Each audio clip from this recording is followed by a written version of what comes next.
ये कहानी एक ऐसे लड़के की जो अमेरिका से पेरिस आता है अपनी पढ़ाई पूरी करने, लेकिन यहाँ वो ऐसे दो अजीब भाई बहन से मिलता है जिसे देखकर आपके भी होश उड़ जाएंगे। हेलो दोस्तों, आज हम जिस मूवी को एक्सप्लेन करने वाले हैं उसका नाम है द ड्रीमर्स और ये 2003 में रिलीज हुई थी। मूवी की स्टार्टिंग में हम एक मैथ्यू नाम के लड़के को देखते हैं जो अमेरिका से पेरिस अपनी पढ़ाई पूरी करने आया था। मैथ्यू को मूवी देखना काफी पसंद था। एक दिन जब वो मूवी देखने जाता है तब वहाँ फ्रेंच गवर्नमेंट और स्टूडेंट में प्रोटेस्ट चल रहा था। मैथ्यू को वहाँ एक लड़की मिलती है जिसका नाम इजाबेल था। वो मैथ्यू से कहती है कि मैंने तुम्हें यहाँ पहले भी देखा है, तुम यहाँ अकेले ही आते हो। तब मैथ्यू कहता है कि मैं अमेरिका से आया हूँ और यहाँ मेरा कोई भी दोस्त नहीं है। तब इजाबेल उसे अपने भाई से मिलवाती है जिसका नाम थियो था। वो तीनों बैठकर बातें कर रहे थे, लेकिन तभी वहाँ पुलिस लाठीचार्ज कर देती है, जिससे बचकर ये तीनों वहाँ से भाग जाते हैं। अब मैथ्यू उनसे मिलकर काफी खुश था क्योंकि उसे नए दोस्त मिल गए थे। घर पहुंचकर मैथ्यू अपनी मॉम को एक लेटर लिखता है, पर जब से वो इजाबेल से मिला है वो उसके बारे में सोच रहा था।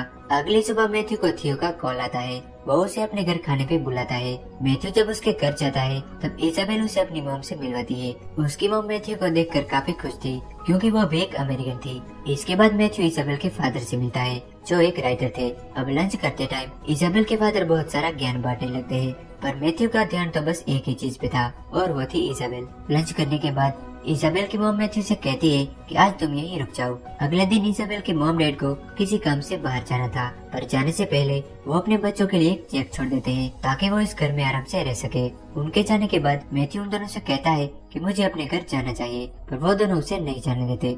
इजाबेल मैथ्यू को एक किस करती है, साथ ही वो अपने भाई को भी किस करती है और वहाँ से चली जाती है। ये देखकर मैथ्यू को काफी अजीब लगता है। इसके बाद थियो उसे उसका कमरा दिखाता है। रात को मैथ्यू की नींद खुल जाती है। जब वो टॉयलेट से वापस आ रहा था तब उसकी नजर उन दोनों भाई बहन पर पड़ती है जो बिना कपड़ों के एक ही बेड पे सोए हुए थे।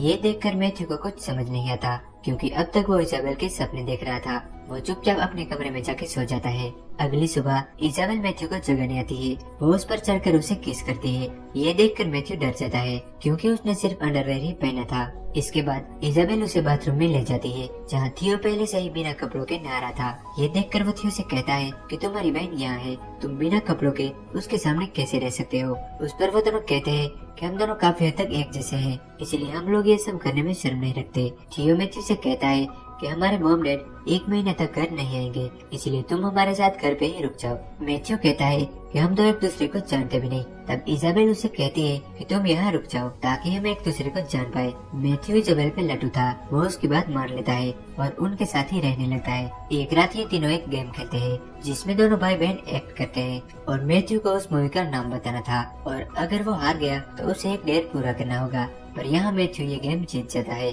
तब वो दोनों उससे कहते हैं कि हमें ऐसे ही किसी इंसान की तलाश थी जिसके साथ हमें एक डेट पूरा करना था।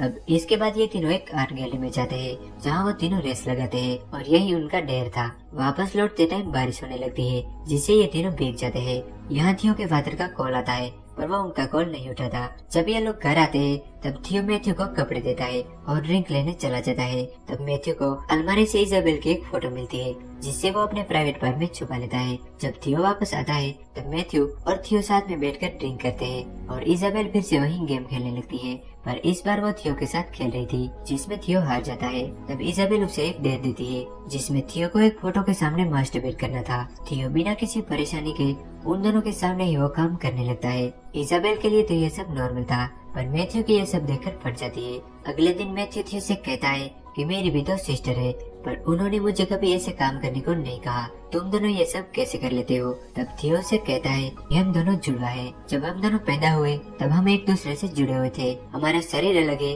पर हमारा दिमाग एक है और हम एक दूसरे के बिना जिंदा नहीं रह सकते। एक दिन फिर से ये तीनों गेम खेलते हैं जिसमें एक को मूवी का डायलॉग बोलना था और दूसरे को उस मूवी का नाम गेस करके बताना था। अगर वो नहीं बता पाया तो उसे भी एक डेट दिया जाएगा। पहले थियो एक मूवी का एक्ट करता है पर उन दोनों को कुछ समझ नहीं आता, जिस वजह से मैथ्यू और इजाबेल को एक डेयर पूरा करना होगा। थियो उन्हें सबके सामने इंटीमेट होने का डेयर देता है। अब गेम के मुताबिक इजाबेल अपने कपड़े उतारने लगती है, लेकिन मैथ्यू की फटके हाथ में आ जाती है और वो अपनी इज्जत बचाने के लिए बाथरूम में भाग जाता है। जब वो बाथरूम से बाहर आता है तब थियो उसे पकड़ लेता है और दोनों भाई बहन मिलकर मैथ्यू के कपड़े उतारने लगते हैं। तब मैथ्यू के प्राइवेट पार्ट से इजाबेल की एक फोटो मिलती है, जिसे देखकर वो दोनों हंसने लगते हैं। अब मैथ्यू इजाबेल के साथ वो सब करता है जो वो दोनों चाहते थे। यहाँ मैथ्यू को पता चलता है कि इजाबेल अभी भी वर्जिन है। इजाबेल मैथ्यू को बताती है कि हम दोनों एक साथ सोते जरूर है, पर हमारे बीच कोई भी फिजिकल रिलेशन नहीं है। ये सुन के मैथ्यू उसे कहता है कि अगर ये बात तुम्हारे पेरेंट्स को पता चली तो क्या होगा। तब इजाबेल कहती है कि ऐसा कभी नहीं होगा,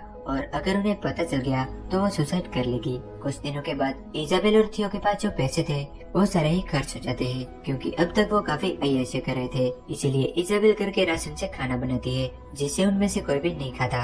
अब पैसे न होने की वजह से उन्हें काम भी करना पड़ता है। एक दिन मैथ्यू और थियो एक ही टब में नहा रहे थे। तब थियो से कहता है कि तुम अमेरिकन लोग बहुत बुरे हो, क्योंकि तुम वियतनाम में वॉर लड़ रहे हो। तब मैथ्यू से कहता है कि ये सब हमारे हाथ में नहीं है। तभी इजाबेल वहाँ आती है और ये तीनों ही नहाने लगते हैं। उसी बीच इजाबेल मैथ्यू से कहती है कि तुम हमसे प्यार करते हो, ये तुम्हें साबित करना होगा। ये बोलकर ये दोनों मैथ्यू के प्राइवेट बालों को काटने लगते हैं, जिससे मैथ्यू काफी गुस्सा हो जाता है। वो उनसे कहता है कि तुम दोनों बच्चों जैसी हरकतें क्यों करते हो। मैथ्यू इजाबेल से कहता है कि आज तक तुम्हारा कोई भी बॉयफ्रेंड नहीं है, क्योंकि तुम हमेशा अपने भाई का कहना मानती हो। मैथ्यू के ऐसे कहने पर इजाबेल उसके साथ डेट पे जाती है, वो उसकी गर्लफ्रेंड बन जाती है। वहीं दूसरी तरफ थियो भी एक लड़के को डेट करता है और उसे घर लाकर उसके साथ इंटीमेट होता है। जब मैथ्यू और इजाबेल घर आते हैं तब इजाबेल देखती है कि थियो किसी और लड़की के साथ सोया हुआ है। ये देखकर इजाबेल को काफी जेलस फील होता है और वो रोने लगती है। इसके बाद थियो और मैथ्यू साथ में वाइन पीते हैं और मैथ्यू पेरिस में चल रहे रेवोल्यूशन के बारे में उससे बात करता है।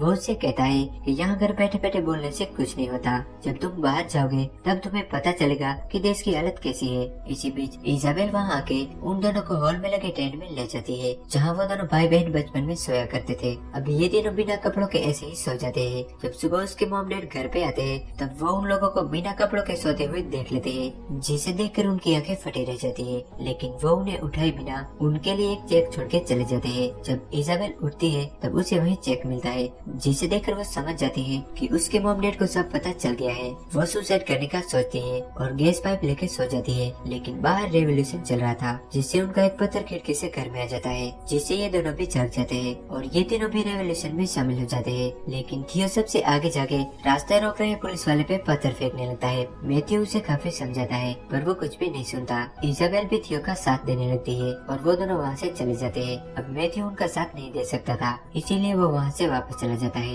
इसके बाद पुलिस पर सभी लोगों पे लाठीचार्ज कर देती है और इसी के साथ ये मूवी यहीं पर एंड हो जाती है।